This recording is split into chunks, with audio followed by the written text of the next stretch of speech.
তো নমস্কার, এটা একটি ইনটেক্স কোম্পানি হোম থিয়েটার। তো এটা প্রায় সাধারণ বাড়িতে দেখতেই পাওয়া যায়। তো এটার সমস্যাটা কী আছে আমরা সেটা একটুখানি দেখব।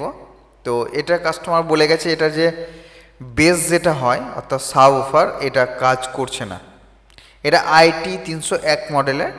তো এই যে ভেতরে যে স্পিকারটা দেখতে পাচ্ছেন এটা কোনোরকমভাবে কাজ করছে না।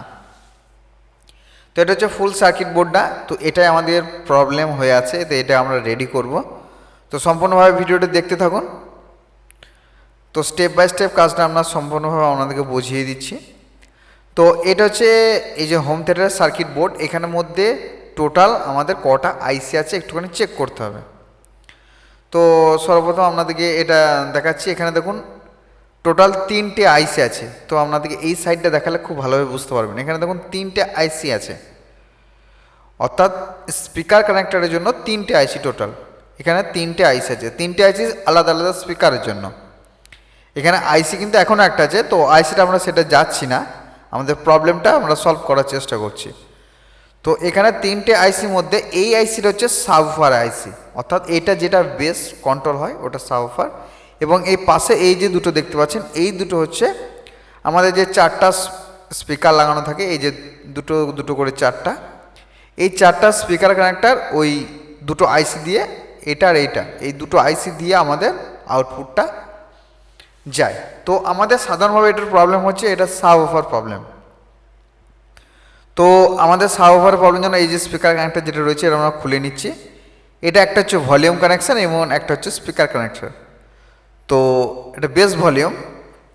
তো আমরা এখন এখানে একটা এলইডি ইউজ করব, যেটা স্পিকার কানেক্টরে সঙ্গে সোল্ডার করব, অর্থাৎ অবশ্যই এটা মাইনাস প্লাস দেখে শো করবেন, সোল্ডার করবেন। তো আমরা মাইনাস প্লাস দেখে এটাকে সোল্ডার করব। এটা কেন সোল্ডার করছি সেটা আপনাদেরকে বলে দিচ্ছি। এখানের মধ্যে কোনো রকম যদি আউটপুট ভোল্টেজ যদি যায় তো ভেতরের স্পিকারটা নষ্ট হয়ে যেতে পারে। তো অনেক সময় এই আইসিটা নষ্ট হয়ে গেলে কি হয় না, স্পিকার নষ্ট হয়ে যায়। তো আমরা এখানে ভোল্টেজটা চেক করবো যেখানে আউটপুট কোনো রকম ভোল্টেজ যাচ্ছে কিনা। আউটপুট যদি ভোল্টেজ চলে যায় তো লাইটটার সঙ্গে সঙ্গে গ্লো হয়ে যাবে এবং কেটে যাবে। তো দেখুন এটা লাইটটা গ্লো হচ্ছে না, অর্থাৎ আমাদের স্পিকার কানেক্টর দিয়ে কোনো রকম ভোল্টেজ যায়নি। এবং হাত দেওয়ার পরেও দেখুন এখানের মধ্যে কোনো রকম এলইডিটা জ্বলছে না, অর্থাৎ আমাদের আউটপুটটা টোটালভাবেই আইসিটা থেকে অফ হয়ে গেছে। অর্থাৎ আউটপুটে কোনো রকম ভোল্টেজ কোনো কিছু যাচ্ছে না। অর্থাৎ আমাদের এই যে আইসিটা যেটা রয়েছে এই আইসিটা, তো এই আইসিটা আমরা সার্কিট বোর্ড দিয়ে খুলে নেব, কারণ এই আইসিটা থেকে সমস্যাটা হচ্ছে বলে আমাদের মনে হচ্ছে। তো আমরা এখন এখানে কিন্তু ভোল্টেজ আর কোনো কিছু মাপলাম না, জাস্ট আইসিটা এখানে সার্কিট বোর্ড থেকে খুলব। তো একটুখানি ওয়েট করুন, আইসিটা একটুখানি খুলতে আমাদের সময় লাগবে। তো আমরা এটা আইসিটা সার্কিট বোর্ড থেকে খুলে নেব। এবং এগুলো যেহেতু মাল্টিমিটারে চেক হয় না, কোনো আইসি বেশিরভাগ মাল্টিমিটারে চেক হয় না, তো আমরা এগুলো মাল্টিমিটারে আমরা চেক করতে পারবো না। তো তার জন্য আমাদের শুধুমাত্র ভোল্টেজটা আমরা এখানে চেক করতে পারি, তো আদার্স আমরা কোনো কিছু চেক করতে পারি না। তো আমরা এই আইসিটা এখন তুলে নিতে হবে, কারণ আইসি যেহেতু আমাদের পরিমাপ করা যায় না। তো এই আইসি যখন আমরা সার্কিট বোর্ড থেকে তুলে নিয়েছি, তো এটার নাম্বারটা আমরা একটুখানি দেখব। এটা দাঁড়ান একটুখানি পরিষ্কার করে নিই। হ্যাঁ, এটার নাম্বার হচ্ছে দেখুন 2030, অর্থাৎ TDA 2030 এটা। তো আসল নাম্বার হচ্ছে 2030। এটা TDA হয়, YDA হয়, অনেক রকম হয়। তো আমরা এইখানে এই আইসিটা আমরা সোল্ডার করার জন্য আমরা সার্কিট বোর্ডটা একটুখানি পাম্পারের সাহায্যে এটা সোল্ডারটাকে রিমুভ করে নিচ্ছি। তো এবার আমরা একটা নতুন একটা আইসি ইউজ করব, ঠিক আছে। তো এই আইসিটা অবশ্যই ভালো কোয়ালিটির চেষ্টা করবেন। তো আমার এটা হচ্ছে YD 2030 বলে আমরা জানি এটা। তো এই আইসিটা অবশ্যই ভালো কোয়ালিটির চেষ্টা করবেন, কারণ এখানে অনেকটা পরিমাণে লোড থাকে, যে কারণের জন্য অবশ্যই ভালো কোয়ালিটি ইউজ করবেন। TDAরও ভালো কোয়ালিটি পাওয়া যায়। তো আমরা এই 2030টা আমাদের এটা খুব মানে আমাদের মার্কেটের মধ্যে এটা খুব পাওয়া যায়। তো আমরা যেহেতু এইটাই লাগাই, তো আপনারা অবশ্যই ভালো কোয়ালিটি কেনার চেষ্টা করবেন, কারণ এখানে অনেকটা পরিমাণে লোড থাকে। আর এই আইসিটা কোনো কিছু প্রবলেম হয়ে গেলে বেশিরভাগ কিন্তু সাবওয়ুফারটা নষ্ট হয়ে যায়, কারণ এর ভোল্টেজটা এই আউটপুট দিয়ে বেরিয়ে যায়, যে কারণের জন্য অনেক সময় নষ্ট হয়ে যায়। তো অবশ্যই এটা ভালো কোয়ালিটির চেষ্টা করবেন, যাতে কাস্টমারও অনেক দিন টেকসই পায়। তো অবশ্যই এটা ভালো কোয়ালিটি নেওয়ার চেষ্টা করবেন।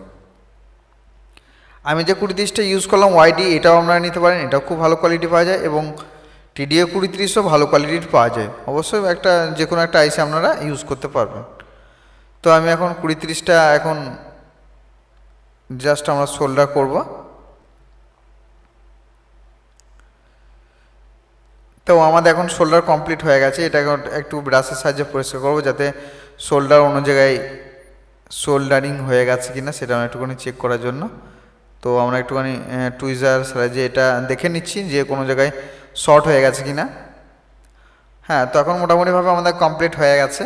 তো এই আইসিটা আমরা সোল্ডার হয়ে গেছে আমাদের। এবার আমরা কি করব, জাস্ট এটার যে কানেক্টার, যেটা স্পিকার কানেক্টার যেটা রয়েছে, এই যে 2 পিনের, তো এই স্পিকার কানেক্টারটা আমরা জাস্ট লাগাবো, এবং এই যে বেসের যে ভলিউম সুইচ যেটা বললাম সেটা আমরা এখন এখানের মধ্যে লাগাচ্ছি না। কেন লাগাচ্ছি না সেটা বলছি।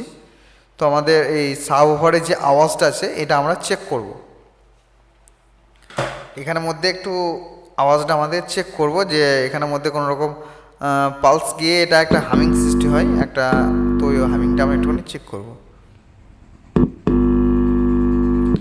তো এখন তখন এটা একটু আওয়াজ দিচ্ছে, অর্থাৎ হামিং দিচ্ছে, অর্থাৎ আমাদের কিন্তু সার্কিটটা রেডি হয়ে গেছে। তো এবার আমরা সং প্লে করে দেখতে পারেন। তো আমি এখানে কপিরাইট পড়বে বলে আমি এটার মধ্যে কোনো রকম সং প্লে করলাম না। তো ভিডিওটি যদি ভালো লেগে থাকে প্লিজ একটা লাইক করবেন, আর চ্যানেল নতুন হয়ে থাকলে অবশ্যই চ্যানেলটা সাবস্ক্রাইব করে রাখুন। আর দেখা হচ্ছে নেক্সট কোনো একটা ভিডিওতে। ততক্ষণ সবাই ভালো থাকবেন, সুস্থ থাকবেন, নমস্কার।